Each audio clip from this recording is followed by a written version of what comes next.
Hello, good afternoon, good evening. Allô, bonsoir, tout le monde.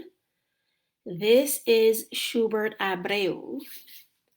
Multiverse Teach with Schubert Abreu. This will be on YouTube channel, on my YouTube channel. Ça prale nan YouTube channel mwen. Ça c'est Multiverse Teach avec Schubert Abreu.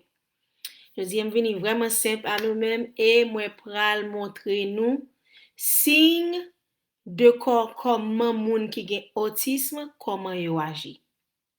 So, moi pral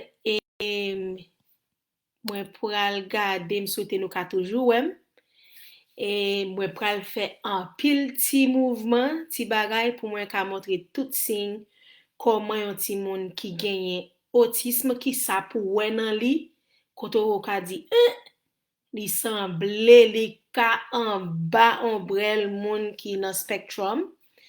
I'm going to be doing some signs, some movements, that way you can see some red flags. And you're going to be able to tell if by any chance in the future you were to have someone you know, your own child, anybody, and you're going to be able to see those are some of the signs that they might be under the umbrella of the spectrum disorder of autism.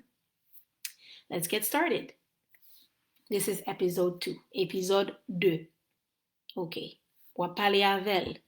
Di pa gado. Schubert!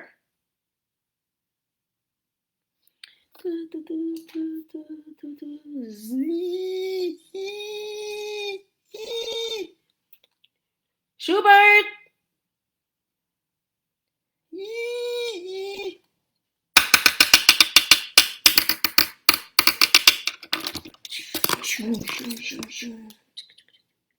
Hello, Schubert, come here.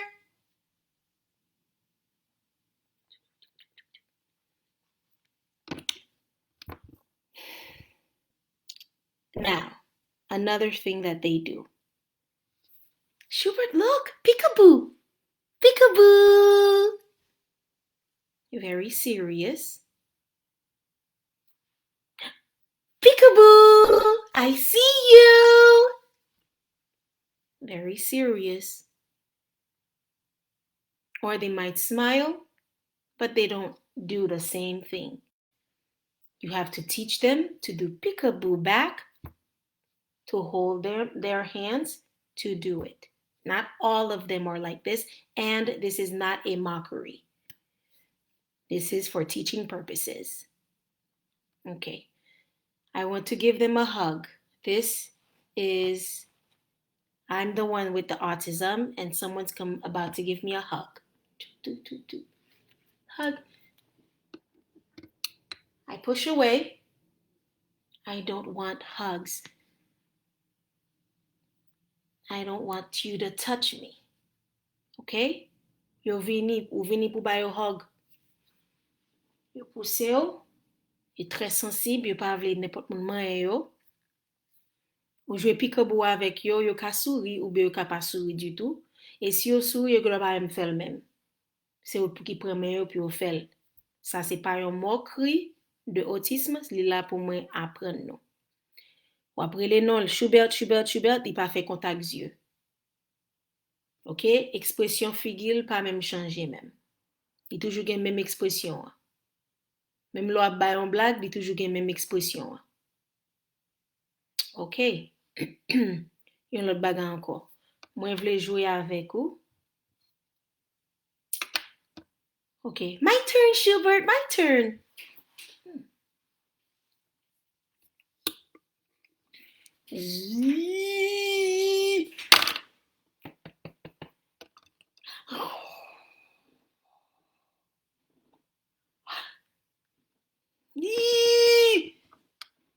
What's wrong, Schubert? What's wrong? They cannot even tell you what's going on because they may not have enough language, enough words to tell you what's going on. Yo gwa pa gen yon pile langage puis yo même di ou ki sa ka pase. That's why, des fois, langage, c'est une bagay que nous apprenons yo pour yo capable gan pile et communication, un pile langage dans communication yo pour capable faut connaître qui ça cause qui passe yo, qui fait battre tête yo, qui fait yo fait ça ou bien y a frappé ko yo ou bien yo frappe un moun. Yo ka bon coup. Yo ka fait ça. Or they hit you. Aggression. Or you have injured tête yo, self-injurious behavior. OK. Ou ba yon blague, tout moun a pris. Yo même été bien sérieux, bien like, OK. On l'autre bagage encore. Que yo doit faire. Si moi a parlé avec yo, je dois dire, on moun doit parler avec. Hello Schubert, how are you? Moi même qui gen autism. Hello Schubert, how are you? Moi répéter exactement même bagay la moun nan di. So, I have autism and somebody tells me, hello Schubert, how are you? I repeat, that's echolalia. Hello Schubert, how are you? Au lieu pour dire, I am fine, instead of saying I am doing well, thank you, I'm fine, they repeat. This is echolalia. Okay. This is the wall, plenty of walls right here. Plenty of walls right here. Okay? I'm going to focus on looking at one thing in the wall. I'm focused pour m'garder un grand bagay qui nan mur. Après ça, m'prends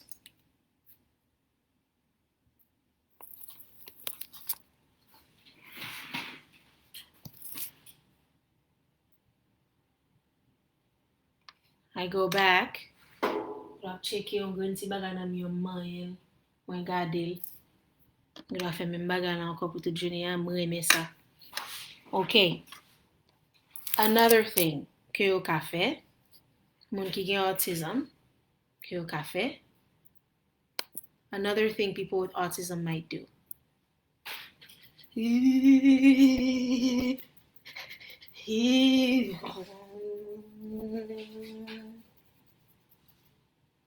Si, est-ce que ça son bagay qui est normal? Si nous est ça, ok? Est-ce que ça son bagay qui est normal? Is this something that's normal? If you see that, this is something that means that's not normal. Ou ça veut dire li doit aller a neurologist or neurologue. The kid has to go see a neurologist or a developmental behavioral pediatrician and have them checked. Because doing something like this all the time or back rocking like this, that's not normal. Li pa un bagay ki normal si nou ta we sa. Pati si tire sa, do not tolerate these things. On lot ti bagay encore. Mwen sot fè ça, mwen sot fè ça, mwen sot fè ça. OK? OK. Si chaque jour, c'est route ça me fait, if every day I go that route, the minute you take me a different route, I may have a problem. Si chaque jour, c'est route ça me kon fait, minute ko prend non l'autre différent route, ou font l'autre différent route avec moi, m'ke doit gon problème. Moi la ge komate. M'a crié. I drop myself on the floor. Ou bien ma batou, I'm kicking you. Ma bon coup de pied. C'est tout ça yo. OK?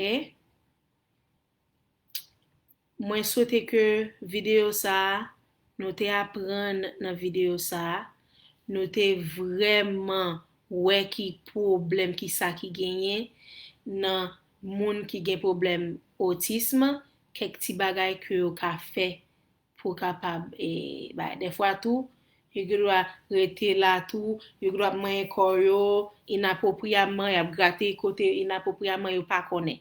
Sometimes they might be inappropriately scratching their body, touching their body in inappropriately places that they do not know not to do. Okay? So, yo vraiment préoccupé. Mwen doit fin fè ça là, mwen tal fè ça là. Baka ret focus. Non bagay plus que 5, 10, 15 minutes. I cannot even focus on something for more than 5, 10, 15 minutes. Then I'm already doing this. Then I'm already done. Then I'm already jumping. Then I'm already sitting. Then I'm already going there. All of these things are signs. All right, this was episode 2. We will be doing episode 3 to continue about what is autism and red flags. Thank you. This was once again Multiverse Teach with Schubert Abreu. Ok? Merci en pile. Merci beaucoup. Merci tout le monde. Ok? À la prochaine pour une autre vidéo. Ok? Bye bye. Toodaloo.